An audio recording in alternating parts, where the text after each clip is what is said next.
Јас го разбирам и го слушам гласот од народот, бидејќи народот е незадоволен и бара радикализација на ситуацијата, бидејќи навистина исцрпени се сите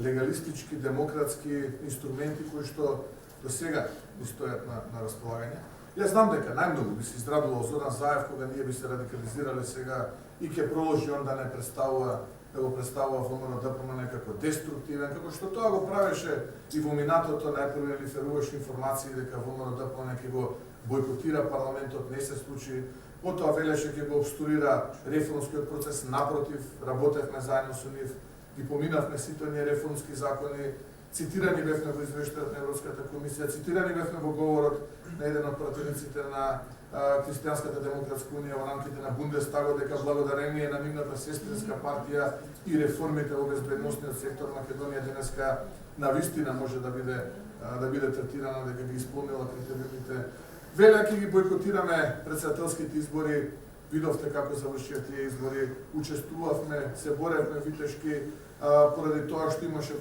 да речеме инженеринг за време на вториот круг.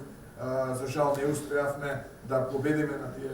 тие претседателски избори, иако победивме во повеќе од 40 општини во Република Македонија. Нашиот кандидат Преслика Силјановски успеа да победи заедно со ВМРО-ДПМН и коалицијата за подобра Македонија. Така што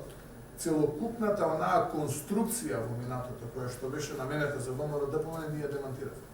Затоа сега може би Зоран Заев би бил најстрекен ВМРО-ДПМН да се радикализира, да излезе од собрание, да бойкотира сето тоа и така натаму. Но имаме